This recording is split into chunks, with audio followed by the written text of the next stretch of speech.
آج کی شب میں قرآن عظیم کے 12 پارے مکمل ہو چکے۔ اللہ عز و جل بقیہ قرآن پاک کو صحیح تجوید سے پڑھنے اور آپ سب کو سماعت کرنے کی توفیق عطا فرمائے۔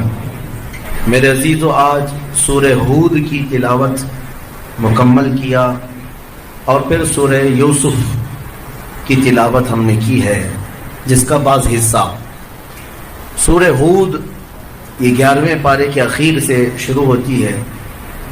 اس سورے کے بارے میں رسول کریم صلی اللہ تعالی علیہ وسلم یوں ارشاد فرماتے ہیں کہ سورہ ہود نے مجھے بوڑھا کر دیا، جس کا مفہوم یہ ہوتا ہے کہ سورہ ہود کے اندر اللہ تبارک و تعالیٰ نے جتنے معانی مفاہیم بیان کیے ہیں، اس کے غور و خوض اور اس میں منہمک ہو جانے کو حضور اکرم صلی اللہ تعالی علیہ وسلم نے ان الفاظ میں تعبیر فرمایا۔ سورہ ہود میں کئی انبیاء اکرام علیہ السلام کا ذکر اور ان کی قوموں پر آئے ہوئے عذاب کا بھی ذکر ہے، خصوصیت کے ساتھ قوم لوط پر آئے ہوئے عذاب کا ذکر، قوم صالح پر آئے ہوئے عذاب کا ذکر، قوم شعیب پر، جس کو میں نے اس سے قبل بھی آپ کے سامنے عرض کر دیا ہے۔ ان تمام انبیاء اکرام علیہ السلام نے اپنی اپنی قوموں کو ہمیشہ راہ حق کی طرف بلایا۔ بعض قومیں دعوت کو قبول کرتی رہیں اور بعض انکار کرتی رہیں۔ بہرحال انکار کی ایک لمٹ ہوتی ہے، اس کے بعد اللہ کا عذاب آ جاتا ہے۔ آج میں سورہ یوسف کا وہ حصہ آپ کے سامنے رکھتا ہوں۔ اللہ عز و جل نے خود ارشاد فرمایا، نحن نقص علیک احسن القصص، اے محبوب ہم آپ کو ایک سب سے بہترین قصہ بیان کرتے ہیں، سب سے بہترین قصہ بیان کرتے ہیں۔ قصہ ایک گزرے ہوئے ماضی میں پیش آئے ہوئے کسی واقعے کو کہا جاتا ہے، اور اللہ تبارک و تعالیٰ اپنے محبوب کو سنا رہا ہے اور پھر یہ فرما رہا ہے کہ سب سے بہترین قصہ ہے۔ تو اس کا مطلب یہ ہوا کہ قرآن کے جو قصے ہیں وہ دنیا کے سب سے بہترین قصے ہیں۔ مومنین کو چاہیے کہ قرآن میں آئے ہوئے انہی واقعات اور قصوں کو اپنے بچوں کو سنائیں، اور اگر یہ رواج رہا تو یاد رکھیں تمہارے بچے جھوٹے نہیں نکلیں گے، وہ سچ کو سننے کی انہیں عادت پڑ جائے گی۔ تو وہ سب سے بہترین قصہ کیا ہے جس کو اللہ تعالیٰ اپنے محبوب کو سنا رہا ہے؟ سورہ یوسف کی شروعات ہوتی ہی اللہ تعالیٰ فرماتا ہے، میں اس کا پورا نچوڑ اور اس کا جو خلاصہ ہے وہ بیان کرتا ہوں۔ بنی اسرائیل کے انبیاء میں سے حضرت یوسف علیہ الصلوۃ والتسلیم ایک جلیل القدر پیغمبر ہیں۔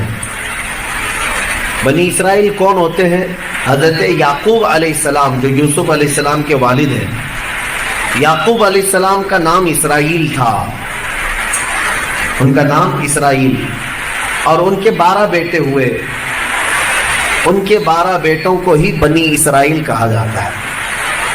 یعنی یعقوب علیہ السلام کے جو بیٹے تھے، بنی کا مطلب وہ بنین ہے عربی میں، تو اس کی اضافت کی وجہ سے یہاں بنی اسرائیل کہا جاتا ہے، یعنی اسرائیل کے بیٹے۔ اور ان 12 میں سے جو نسلیں چلی وہی بنی اسرائیل بنے بعد میں۔ اب یعقوب علیہ السلام کون ہے؟ یہ ابراہیم علیہ السلام کے پوتے ہیں۔ ابراہیم علیہ السلام کے 2 بیٹے ہوئے، ایک اسماعیل علیہ السلام اور ایک اسحاق علیہ السلام۔ ابراہیم علیہ السلام کے 2 بیٹے ہوئے، ایک اسماعیل علیہ السلام اور ایک اسحاق علیہ السلام، دونوں الگ الگ بیویوں سے ہیں۔ اسحاق علیہ السلام سے پھر یعقوب علیہ السلام پیدا ہوئے، یعقوب علیہ السلام سے یوسف علیہ السلام، اور پھر ان کی نسل میں ہزاروں نبی آئے، ہزاروں انبیاء آئے۔ داؤد علیہ السلام، سلیمان علیہ السلام، موسیٰ علیہ السلام، عیسیٰ علیہ السلام، یہ جتنے انبیاء آئے ہیں یہ انہی کی نسل میں آئے، اسحاق علیہ السلام کی نسل میں آئے۔ اور ابراہیم علیہ السلام کے دوسرے بیٹے جو ہیں وہ اسماعیل علیہ السلام، ان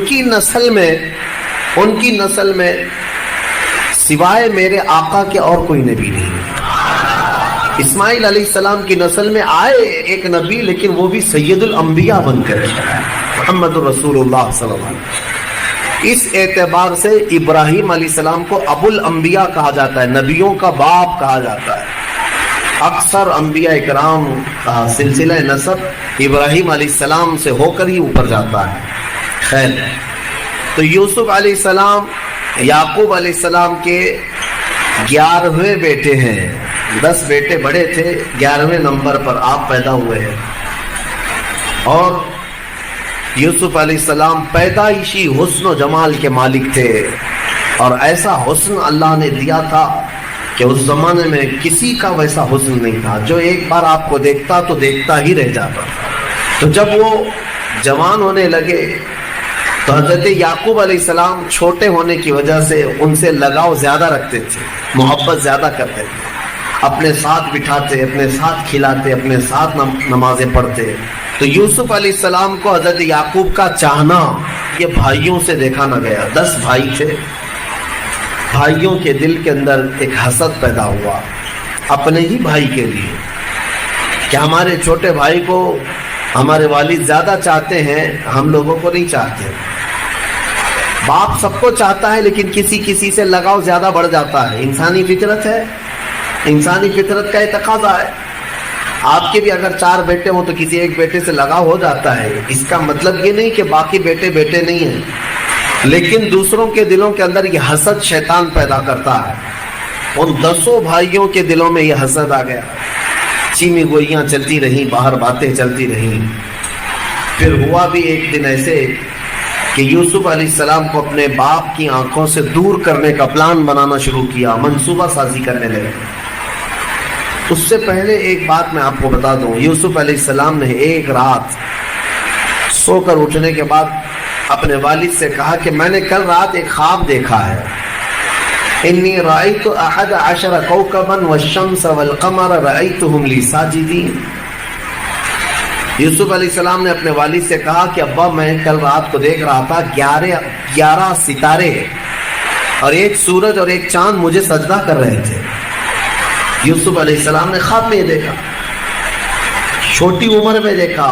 یعقوب علیہ السلام اسی وقت اپنے بیٹے سے کہتے ہیں، بیٹا یہ خواب کسی کو بیان مت کرنا، لا تقصص رؤیاک علی اخوتک، خاص کر تیرے بھائیوں کو مت بیان کرنا، پھر وہ شرارت کریں گے، اس لیے کہ اس خواب کی میننگ، اس خواب کی تعبیر بہت اعلیٰ ہے۔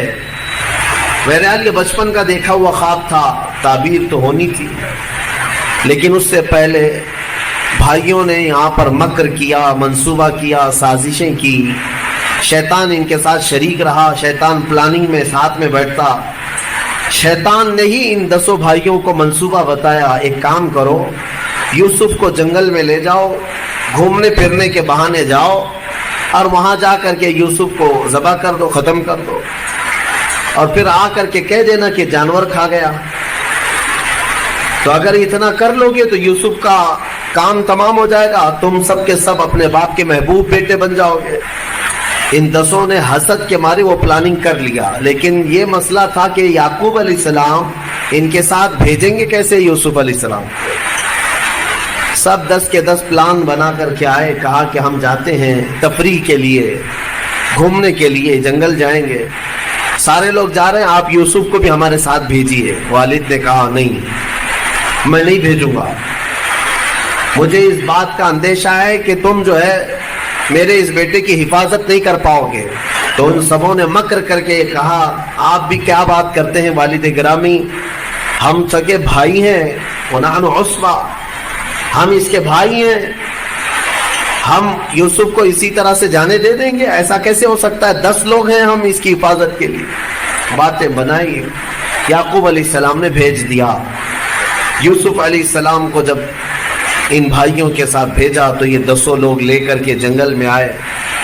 اپنے منصوبے کے اعتبار سے مارنا تو تھا، لیکن پھر بھائیوں نے مشورہ کیا، لا تقتلوا یوسف، یوسف کو قتل مت کرو، وَأَلْقُوهُ فِي غَيَابَةِ الْجُبِّ، بلکہ ایک اندھیرے کنویں میں ڈال دیا جائے، ایک کسی کنویں کے اندر ڈال دیتے ہیں، مارنا بیکار ہے۔